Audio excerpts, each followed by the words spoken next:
Hello friends, അപ്പോൾ നമ്മുടെ Lakshadweep വ്ളോഗിൻ്റെ part 2 ആണ് ഇവിടെ ഇടാൻ പോകുന്നത്. അപ്പോൾ നമ്മൾ ഇന്നത്തെ ദിവസമായിരുന്നു ലക്ഷദ്വീപിൽ എത്തിയിട്ടുണ്ടായിരുന്നത്. രാവിലെ റൂമിലെത്തി ചെക്കിനും കാര്യങ്ങളൊക്കെ കഴിഞ്ഞു, ഒന്ന് എക്സ്പ്ലോർ ചെയ്യാമെന്ന് വിചാരിച്ചിരുന്നതായിരുന്നു. നല്ല ഫുഡോ അതേപോലെ തന്നെ ബ്രേക്ക്ഫാസ്റ്റും ലഞ്ചും ഒക്കെ കഴിഞ്ഞു. നമ്മളൊന്ന് കിടന്നൊക്കെ ഉറങ്ങി. ഉച്ചയ്ക്ക് ശേഷമാണ് ആക്ച്വലി ഫസ്റ്റ് ഡേ നമ്മൾ പുറത്തിറങ്ങിയിട്ടുണ്ടായിരുന്നത്. അപ്പോൾ ഈ ഒരു കാണുന്ന സ്ഥലം എന്ന് പറഞ്ഞാൽ നമ്മൾ താമസിക്കുന്ന റൂമിൻ്റെ നേരെ മുൻപിലുള്ള സ്ഥലമായിരുന്നു കേട്ടോ.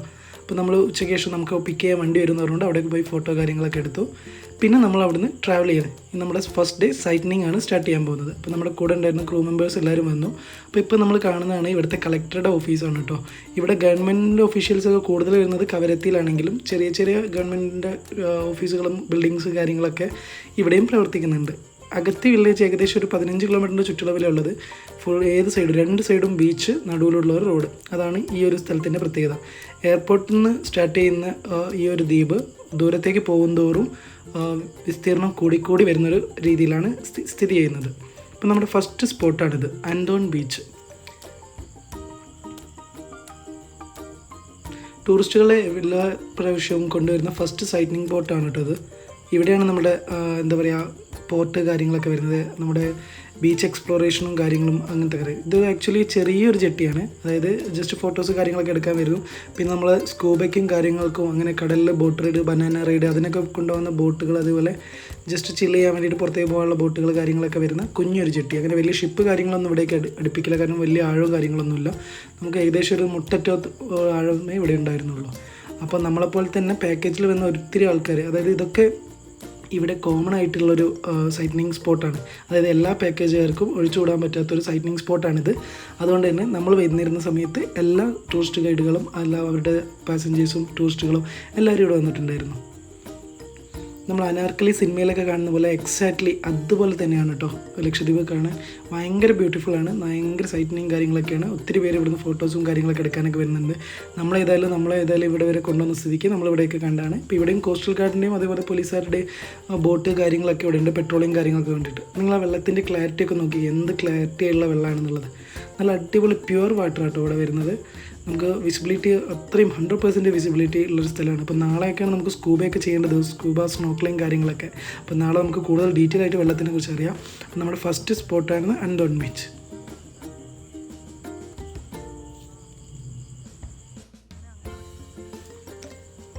ഇപ്പോൾ നോക്കത്താ ദൂരത്തോളം ഫുള്ള് കടലാട്ടോ കാണുന്നത്. കടലിൻ്റെ നടുവിൽ ഇതെന്തൊരു വാർഫ് പോലത്തെ എന്തോ ഒരു സംഭവമാണ്. ഇപ്പോൾ കുറേ ആൾക്കാർ ഫോട്ടോസും കാര്യങ്ങളൊക്കെ ഇവിടെ നിന്ന് എടുക്കുന്നുണ്ട്. നമുക്ക് കുറേ സമയം ഇവിടെ സ്പെൻഡ് ചെയ്തിട്ട് അടുത്ത ബീച്ചിലേക്ക് നമുക്ക് പോകേണ്ട ടൈമാണ്.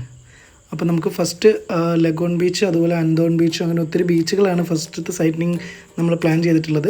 അപ്പോൾ നമ്മളവിടെ നിൽക്കുന്ന സമയത്ത് തന്നെ ഷിപ്പ് ബോട്ട് കാര്യങ്ങളൊക്കെ വരുന്ന കാര്യങ്ങളൊക്കെ ഉണ്ട്.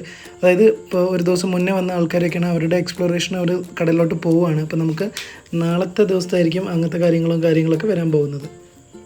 അപ്പോൾ നമ്മൾ ഫസ്റ്റത്തെ ബീച്ചിനോട് ബൈ പറഞ്ഞ് നമ്മൾ ഇവിടുന്ന് പോവുകയാണ്. നമ്മൾ ഏതായാലും ഇവിടെ ഉണ്ടല്ലോ 3-4 ദിവസം, അപ്പോൾ നമുക്ക് എല്ലാ കാര്യങ്ങളും എക്സ്പ്ലോർ ചെയ്യാൻ പറ്റും. നമ്മുടെ കൂടെ ഉണ്ടായിരുന്നത് ഫഹദ്, ഈ നാട്ടിലുള്ള ആൾ തന്നെയാണ്. ഇവിടെ കൂടുതൽ ആൾക്കാരും ടാക്സി ആയിട്ട് യൂസ് ചെയ്യുന്നത് ഈക്കോ വാനാണ് കേട്ടോ. ഒന്നാമത് ഇവിടെ വിസ്തീർണം കുറവാണ്, അതുപോലെ തന്നെ പെട്രോളിൻ്റെ ഒരു അവൈലബിലിറ്റി കാര്യങ്ങളൊക്കെ കുറവാണ്. അപ്പം കൊണ്ടുപോകാനും ഇതാക്കാനൊക്കെ ആൾക്കാർക്ക്, ടൂറിസ്റ്റുകളെ കൊണ്ടുപോകാൻ മാത്രമാണ് ഇവർ കാറ് പോലത്തെ വാഹനങ്ങളൊക്കെ ഉപയോഗിക്കുന്നുള്ളൂ. ബാക്കി മെജോറിറ്റി ആൾക്കാർ ഉപയോഗിക്കുന്നത് സൈക്കിൾ, അതുപോലെ 2 വീലേഴ്സൊക്കെയാണ്. ഇപ്പോൾ ഒരു 2 വീലറിലൊക്കെ 1 ലിറ്റർ പെട്രോൾ അടിച്ചാൽ തന്നെ മൈലേജൊക്കെ വെച്ച് നോക്കുകയാണെങ്കിൽ ആകെ ഇത്ര കിലോമീറ്ററല്ലേ ദൂരമുള്ളൂ. അപ്പോൾ അവർക്ക് എന്തായാലും ഒരാഴ്ച 1 മാസത്തേക്കും ഒക്കെ ഒരു 2-3 അല്ലെങ്കിൽ മാക്സിമം ഒരു 4 ലിറ്ററൊക്കെ മതിയാവുമായിരിക്കും. അപ്പോൾ ബാക്കി നമുക്ക് അടുത്ത സ്പോട്ടിലേക്ക് പോകാൻ വേണ്ടിയിട്ട് നമ്മൾ വണ്ടി കയറി പോയിട്ടാണ്. ഇവിടെയുള്ള എല്ലാ തെങ്ങിനും കാര്യങ്ങൾക്കൊക്കെ ഇങ്ങനെ പെയിൻറ്റും കളറൊക്കെ അടിച്ച് വെച്ചിട്ടുണ്ട്. അത് ഇവർ പറഞ്ഞത് എന്താണെന്ന് വെച്ച് കഴിഞ്ഞാൽ പുതിയ ഭരണം, അതായത് ഇവിടെ അഡ്മിനിസ്ട്രേറ്റീവ് ഭരണമാണ് ലക്ഷദ്വീപിൽ റൂൾ ചെയ്യുന്നത്. അപ്പം അവരുടെ ഒരു സൗന്ദര്യവൽക്കരണത്തിൻ്റെ ഭാഗമായിട്ടാണ് ഈ ഒരു സംഭവം എന്നാണ് പറയുന്നത്. പിന്നെ നമ്മൾ ഇവിടെ ഏത് ഭാഗത്തേക്ക് നോക്കിക്കഴിഞ്ഞാലും നമുക്ക് അടിപൊളി ഫോട്ടോ സ്പോട്ടുകളാട്ടോ കൂടുതലായിട്ട് കാണാനുള്ളത്. അതുപോലെ തന്നെ ഇവരുടെ ഏറ്റവും എന്താ പറയുക മെയിനായിട്ടുള്ളൊരു ജീവിത വരുമാനം എന്ന് പറയുന്നത് ഷിപ്പിംഗ് ആണ്. കൂടുതൽ ആൾക്കാരും കടലിൽ പോയിട്ട് മത്സ്യം പിടിക്കുന്നതും കാര്യങ്ങളും അതുമായിട്ട് ചുറ്റപ്പെട്ട ജോലികളൊക്കെ ചെയ്യുന്ന ആൾക്കാരാണ്.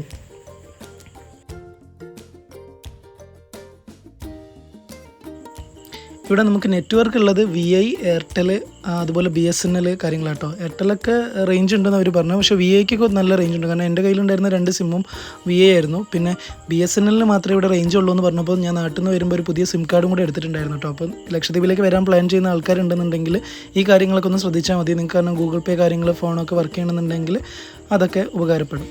പിന്നെ ഇപ്പോൾ നമ്മൾ ആ ദൂരെ കാണുന്നത് അടുത്തൊരു ജെട്ടി കേട്ടോ. കൂടുതലും കടലിന് ചുറ്റപ്പെട്ട് കിടക്കുന്നതായതുകൊണ്ട് ജെട്ടികളായിരിക്കും ഇവിടെ ഉണ്ടാവുക, കാരണം ഇവർക്ക് പോയി വരാനും കാര്യങ്ങൾക്കൊക്കെ വേണ്ടിയിട്ട്.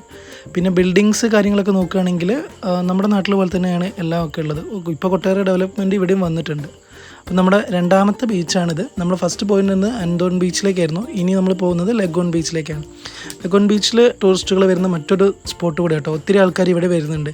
മെയിനായിട്ട് നമുക്കറിയാലോ, നമ്മുടെ നാട്ടിൽ കോഴിക്കോടൊക്കെ ബീച്ചുള്ളത് പോലെ തന്നെ ഇവിടെ എല്ലാവരും ബീച്ച് എക്സ്പ്ലോർ ചെയ്യാനാണ് വരുന്നത്, ഫോട്ടോസ് കാര്യങ്ങളൊക്കെ വരുന്നത്. പിന്നെ ലക്ഷദ്വീപിൻ്റേതായിട്ടുള്ള തനത് സ്റ്റൈലും കാര്യങ്ങളിലൊക്കെ ഓരോ ബീച്ചുകളും വ്യത്യസ്തപ്പെട്ടിട്ടിരിക്കുന്നുണ്ട്.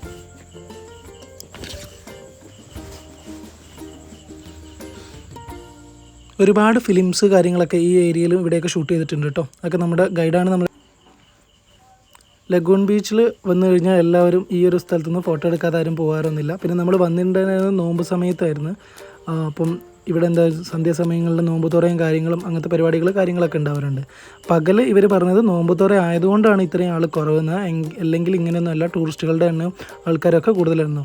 പിന്നെ ഇവിടുത്തെ ആൾക്കാരുടെ പ്രത്യേകത എന്ന് വെച്ച് കഴിഞ്ഞാൽ ഇവർ നോമ്പ് തുറക്കുന്ന കാര്യങ്ങളൊക്കെ, കാരണം ഇവർക്കും നമ്മളിപ്പോൾ കോഴിക്കോടൊക്കെ വരുന്ന പോലെ മാളോ അല്ലെങ്കിൽ ഒരു പബ്ലിക് സ്പേസ് അങ്ങനത്തെ ഒന്നും ഇല്ലല്ലോ. അപ്പോൾ ഇവർ എക്സ്പ്ലോർ ചെയ്യാൻ മാക്സിമം എല്ലാവരും ബീച്ചിൻ്റെ അടുത്തേക്ക് കാര്യങ്ങളൊക്കെയാണ് വരുന്നത്.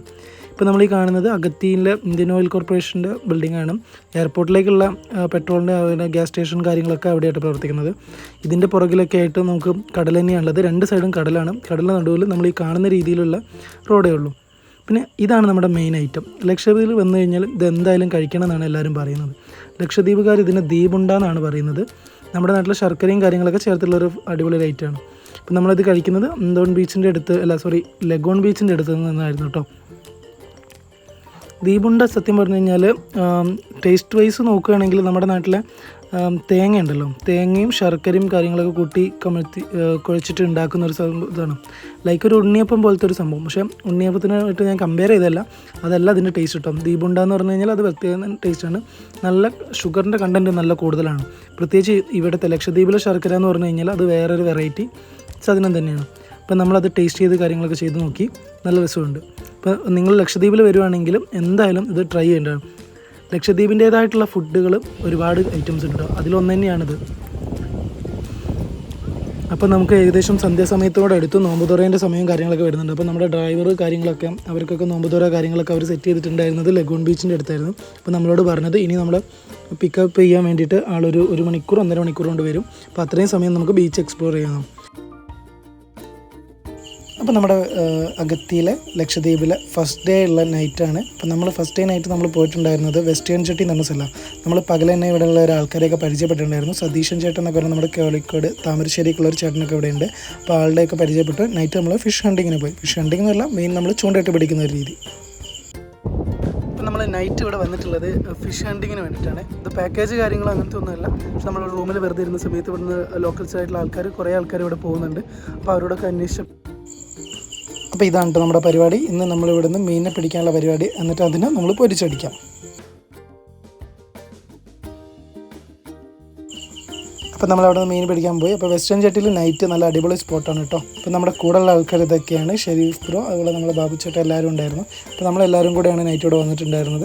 അപ്പോൾ വെസ്റ്റേൺ ചെട്ടിയിൽ നമുക്ക് പാക്കേജ് ഇല്ലാത്ത ഒരുപാട് കാര്യങ്ങൾ നമുക്കിവിടെ എക്സ്പ്ലോർ ചെയ്യാൻ പറ്റും. കാരണം ടർട്ടിൽ വാച്ചൊക്കെ നമ്മൾ പോയിട്ട് ബോട്ടിൽ പോയിട്ടൊക്കെയാണ് കാണാറുള്ളത്. പക്ഷേ നമ്മൾ ഇവിടെ ഉണ്ടായിരുന്ന ഈ 4 ഡേയിൽ 3 നൈറ്റും നമ്മൾ എന്നും രാത്രി ഇവിടെ വെസ്റ്റേൺ ചെട്ടിയിൽ വന്നിട്ടുണ്ടായിരുന്നു. ഇപ്പോൾ നൈറ്റൊക്കെ ഇങ്ങനെ വന്നു കഴിഞ്ഞാൽ നല്ല ക്ലിയർ കട്ടായിട്ട് നമുക്ക് ടർട്ടിൽസിനെ കാണാൻ പറ്റും.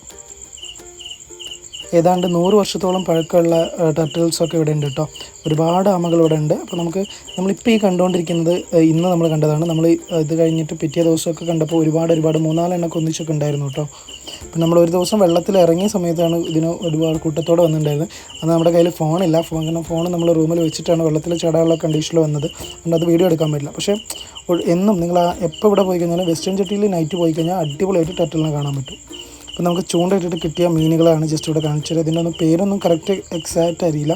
നമ്മുടെ വറ്റ മീൻ എന്നൊക്കെയാണ് ഇവർ പറയുന്നത്.